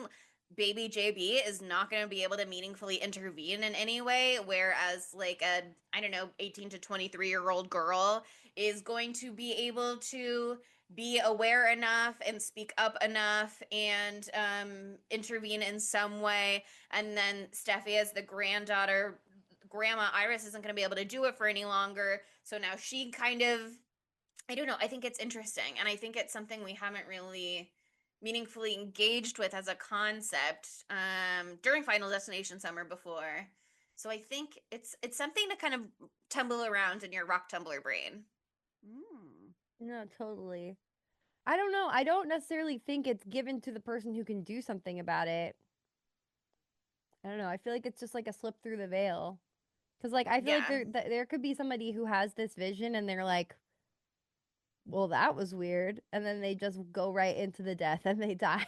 Right. Yeah, well, like at the end of Final Destination 3, when they're on the subway at the end, there's like nothing to be done about that. Yeah, Obviously, she just like can't has get the vision, off. and then it's like, well, we're fucked. But maybe like why one person and instead of another is I don't know. People with the sight, man. You I'm got it, willing you to got get- it. If you I'm willing don't, to get into that. Some you people are don't. just touched, you know? Sure. Touched by an angel. Touched by the tism. It's like Ghost Whisperer. LOL. Could do Everyone that. in Final Destination who has a premonition has autism. Autism. Refute that. In this essay, I will argue. In this 2-hour-long YouTube video, I will go through and diagnose every one of them. I'm not going to do that, but somebody should. Bonus content. Anyway, are we ready for our segmentos? Okay, good, because I want to know how it can be gayer, because I already know how it's gayer, because it's already gay, because Steffi and Charlie's dad is a gay man, and in this essay, I will argue, he just seems gay to me. I don't know. The way that he is gay to me. He doesn't show interest in a man or anything, but the way that he speaks several times, I'm like, that's a gay man. My dar is going off. Maybe he's bisexual. Whole aura. But he is on the scale. The Kinsey scale, that is. I'm willing to get behind a read that Marty and Darlene had less of a romantic relationship and more of a best friendship and decided that they would be good co-parents and decided to have children together and raise them together. And then obviously things didn't work out perfectly, but I think that that would allow for his greater generosity of spirit for her to come back into the picture, because as like a best friend he would maybe have slightly different feelings about her leaving as opposed to a romantic partner. I also just think that there's room for him to like genuinely understand her motivations and be like, I get why she thinks that she has to leave. I don't necessarily agree with it, but I get why she thinks that, and I understand why I can't convince her any differently. But I could see like a lavender marriage situation for them. A beautiful Or it's something that he discovered after she left. It's been 8 years or whatever. And so, or more than that, I don't know. Because didn't he leave when Steffi was 10? So she left when Steffi was 10. And I think it's she's a freshman, but there's like kind of some room for interpretation. She could be like a sophomore, maybe. Yeah, I think that he in that time has been like, you know, I was devastated, but also I've discovered something about myself, and I'm just waiting for my son to get out of the house, which is soon. He's at prom, so this could be any minute. I think he's a junior because he's in junior lifeguards. Only one more year that he's gonna explore something. He's gonna explore his desires. And you know what? I think he'd clean up. Yeah, he's fucking hot. Sweet. He's very sweet. He looks tender. He's got tender. Impeccably. Oh, another reason he's gay. Look at the way that house is styled. You think a straight man could do that? No. That part. Seriously. Who else is gay? Well, Eric, I believe, is a pansexual, genderqueer, he, they pronouns. Charlie, I had some thoughts about, because Charlie has painted nails. Yeah. And I was like, Charlie is either a cis straight boy who likes a girl who likes boys with painted nails, so he painted his nails, Or at one point I was like, I'm kind of getting like Butch Mask vibes from Charlie. Ooh. Charlie could be non-binary Butch Mask, or Charlie could be a transgender boy. And Yeah. I really love liked that read when I settled on that. Bobby obviously gay. that.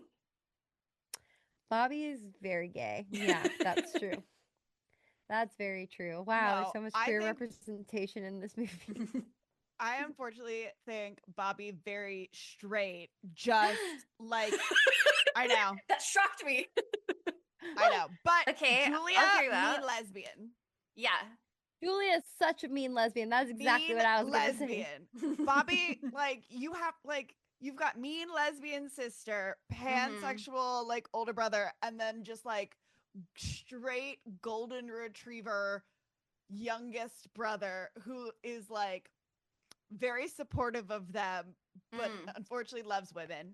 He's like, Or I'm an hear me out. ally. Asexual. Gay, He goes to gay younger Pride. brother. He loves everything. He But has he's like proud brother. yeah. He's the token Dead. straight. Yeah. Dead. Of the grandkids. I could see that. Steffi could be bisexual or she could be asexual. We just really get no vibes from her. I get nothing from her at all. There's no information given to me. She has a hot redhead roommate. Mm. That's all I know. That's all I've got for you. That should have done something for her, but she didn't seem to. She had other things going on, I guess, but Yeah, she just was she's constantly right waking up there. screaming, so it's hard for her to Yeah. fit any other vibes in. Yeah, it's hard to be aroused when you are having night terrors, I would imagine. So, poor thing. Any other gay thoughts? So many more gay thoughts. Okay, Matthew Lillard. I want him to do one of these deaths because that would be hilarious. But I want him to be alive forever, so it's so hard. But I think he's Jerry Fenberry. No. Oh, That's Eric's biological dad. Well, yeah. Okay. Also, instead of an old lady sitting there, it could be Matthew Lillard, and they have like a I'm brief here to conversation. visit my uncle, Matthew Lillard. Yeah. And then he like picks up the thing, and then he's buying like, lemonade. a lemonade. I can see him be so excited to buy a lemonade. So funny. That's so funny. Oh my I god. just think that would be so funny. He's on the glass dance floor Mm. doing a little shout. I could see him in a He's period piece. He's the bitchy maitre d that won't give them a table. He could be in the little cab as the elevator person. Yeah, the little elevator. I'd love him in a little attendant. elevator attendant outfit. That would be beautiful. Just actively thwarting the laws and the rules of an elevator. He's a little. He could have you know. he could have been getting his tongue pierced in the tattoo parlor. There we go. I love that. That's it. That's the one. I love that. Okay, dumb bitch for this one. I did put Bobby.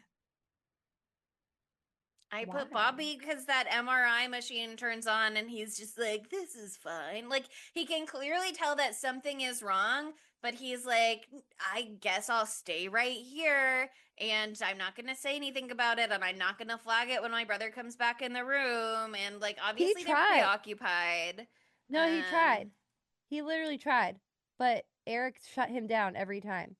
He'd be like, what is that? And Eric was like, shut up. Get in the chair. He literally shuts him with his daddy dom energy or whatever you're talking about. Soft Soft I love dom. so much. Soft dom. Excuse me.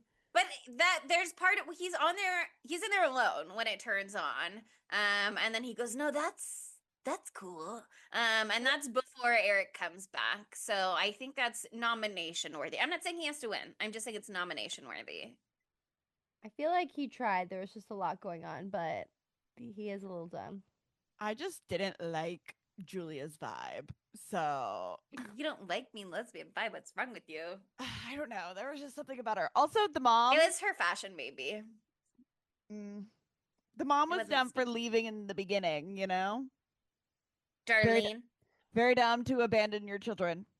Go to It was, therapy, babe. But therapy would not have solved her problem. It could have. You want to know who is anti-dumb? Iris. Iris. Whole family dumb for not listening to Iris. I feel that there is a contradiction in Iris smart but Darlene dumb. Because look at her house. Sorry. Oh, I'm going back to how the house is dumb. Excuse me. I've got one message for this episode, and it's that I hated the fucking bunker. What if the house is dumb bitch? Why are you that way? The bunker is dumb bitch. I guess Darlene dumb if she's making the same mistakes as Iris but doesn't even believe in it. She just believes that like she is not well and so she leaves. But I just think given the nature of how they are right about death coming after them and seeing it everywhere, you know, I'm willing to extend a little more grace to them under the circumstances. We've got a lot going on. I think the bunker's the dumb bitch because she had no right to be like that. The bunker's crazy. The bunker Why goes do you look crazy like and that? it doesn't make any sense. Plot hole. Okay, that brings us to our knives out of 5s. And I think that Chelsea, if you don't mind, and I will help you if you need. I think it might be helpful to review what we've rated the past Final Destination, so I can pull that up on my end. I can do that too. I have my knives document open. But let me give you the context for this movie before we get into our context. Yeah. So this movie on IMDb, lower than you might think. It's only a 6.9 out of 10.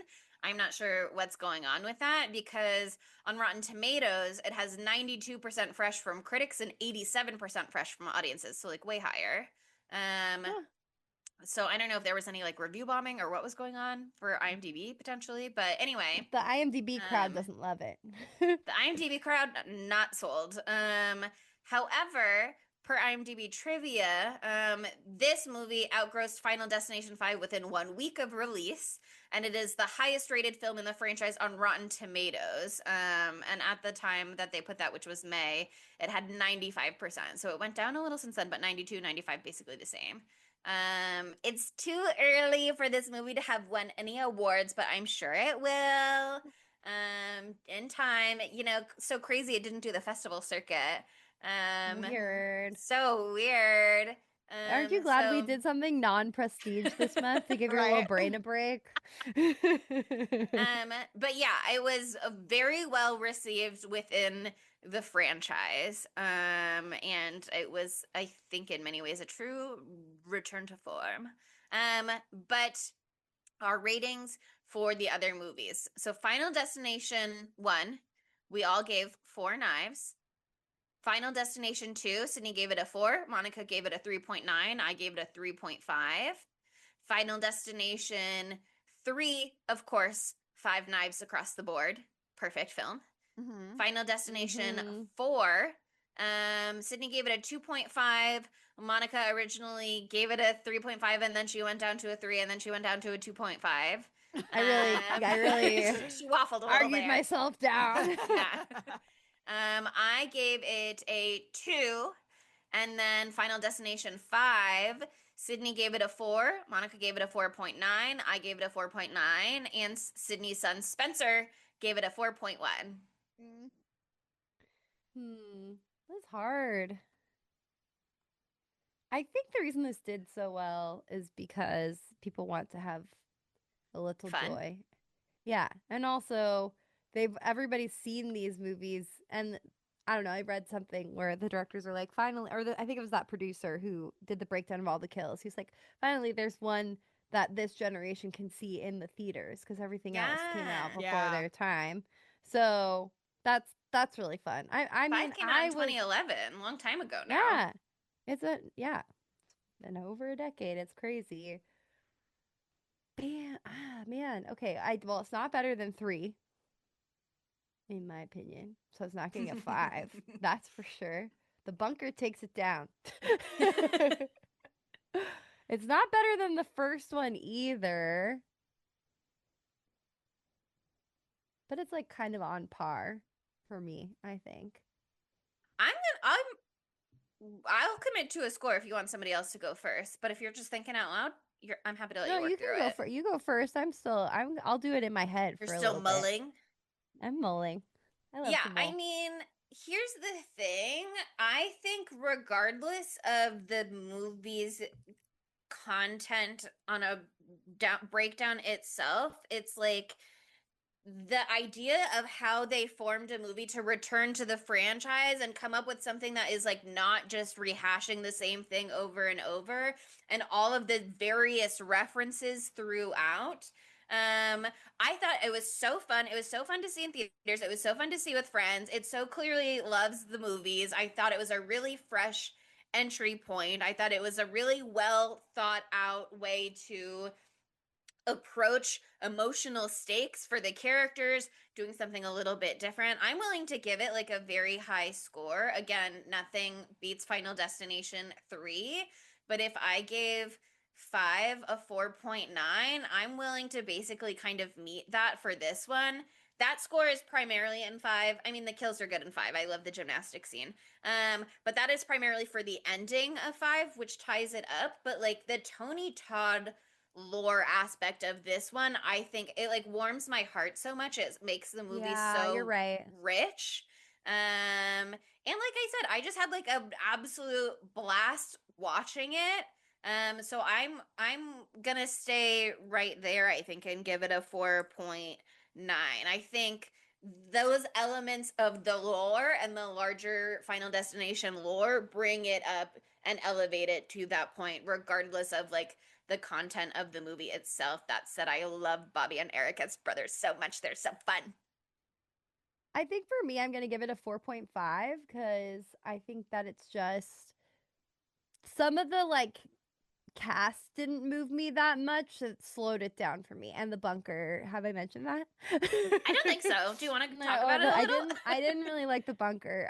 Just wanted to bring that up. Oh. Yeah, sorry. Oh. No, but like some of the casting I didn't like love, so I thought that if they'd had like stronger people in some of the roles, it would have like been more compelling for those emotional parts that I thought were good. But like you're right, the concept in and of itself, it like is like a big juicy apple that I want to bite into. Like it's a delicious concept. It's fantastic. I love it so much. Yeah, it's so good. And I love the period piece aspect. And yeah, like I cried at the Tony Todd part. We all cried in the Tony Todd part. That was We fucking were crying in the amazing. club. Yeah. So 4.5 for me. That is a love. That's a great score. Okay. I'm right there with you. 4.5 for me. I hope that this, because it did so well, I'm kind of hoping we'll get more Final Destination movies. We're And I'll be definitely sad getting every more. fucking time. Yeah, hell because, yeah, like, I will.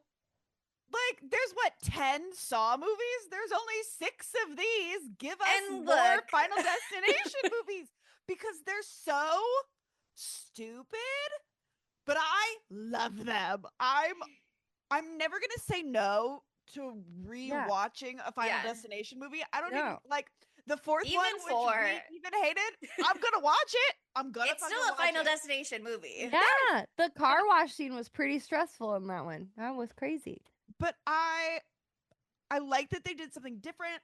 The kills in this one looked a lot more realistic than maybe some of the other ones in the past because it's 2025, we're doing more. Times have changed, technology has evolved. Exactly. Mhm. It was funny, it was like heartwarming. It's so funny. The Stephanie stuff was a little like meh for me, but I get it. They had to do it. It is good because it builds out a lot of the emotional stakes and the emotional journey of the movie, but it is also kind of like tonally inconsistent with everything else that is so fun that it doesn't like quite fit per se. Mm-hmm. But I see what they were trying to do. Exactly. Mhm. But like it still hit. I had a good time. It's a fucking bop.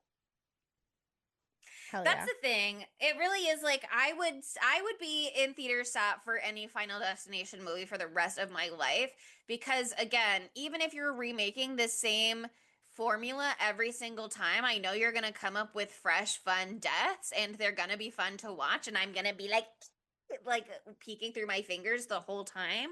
But the way that they came up with something fresh for this movie, I hope that they continue to be smart about the stories that they tell because I think that they've tapped into a brain space that allows for a lot of creativity moving forward. And I don't have ideas necessarily, but I trust that the professionals are on it.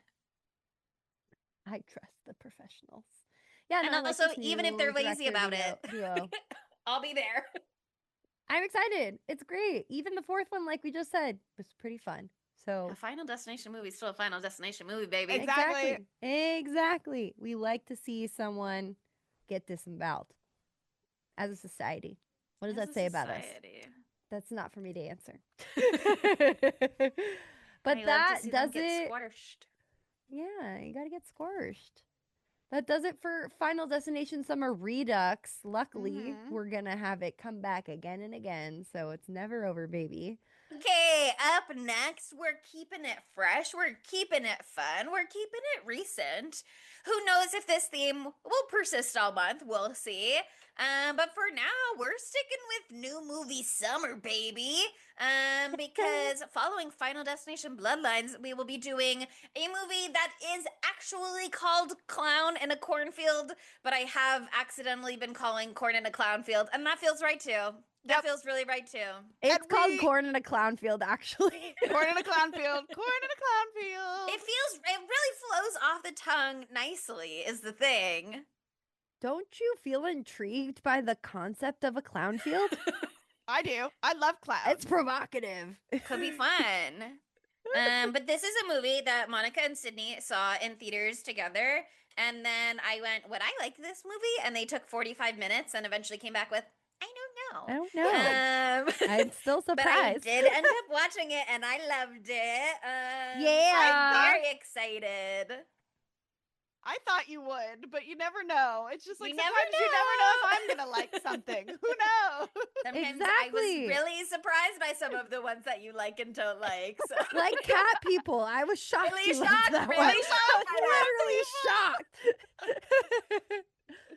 Yeah, well, we're doing Corn in the Clown Field now, so we don't have to do Clowntober later, which was what Sydney was going to demand us to do, so we could put Clown in the Cornfield on the lineup. Sydney loves clowns, okay? Sydney loves clowns. I Sydney, love show them your clowns. clowns. Oh, I put them up already. I'll show them next Okay, episode. you guys are going to have to become patrons if you want to see the clowns, because that's exclusive content. Exclusive clown content. Yeah.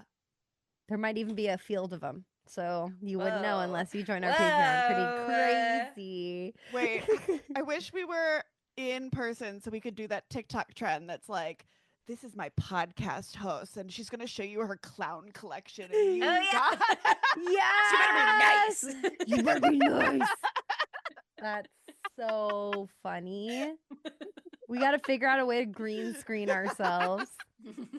So fucking funny.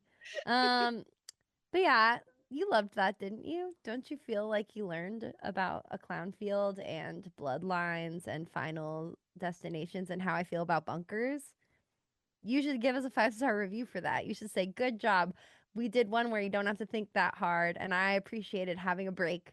Thank you. So you're welcome. Thank you for that 5-star review. And why not follow us on social media? We're at spooky_Tuesday on pretty much everything except for Facebook and Tumblr, where we're at Spooky Tuesday Pod. Also, check out our website, www.spookytuesdaypod.com. One-stop shop for everything about us that we will let you know. And also, we are on Patreon. We just talked about it. It's gorgeous. It's amazing. There are clowns on there, exclusive clowns. So if that doesn't entice you, I don't know what will. And we're on YouTube. And today, Chelsea is dressed up. Chelsea, you want to tell them what you are? I'm Breck Basinger, you guys. I'm young Iris in the beginning of the movie in the premonition, but also, guess what?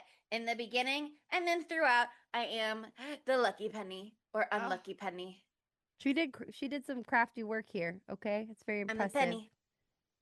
It's beautiful. Don't pick her up. You might cause many deaths. So Yeah, it's That very tracks, dangerous. actually. Or keep me safe, taped down in your murder book, and that will keep me contained and death at bay. Mm. And don't throw pennies off of tall buildings, by the way. Really don't. That actually Really can kill don't. people. Really don't do that. That's not good. Anyway, that's it. Thank you so much for listening. We'll see you next Tuesday. Bye, spookies. Spooky Tuesday was created by Monica Height, Sydney Thompson, and Chelsea Duff, and edited by Sydney Thompson. Our gorgeously spooky tunes are all thanks to Tamara Simons, who you can follow on Instagram at Great18. That's GR818_. And our podcast art is by Ryan Brom, who you can follow on Instagram at Ryan Brom Art. That's RyanBrommArt. Learn more about Spooky Tuesday at spookytuesdaypod.com and subscribe to our Patreon at patreon.com/spooky_Tuesday.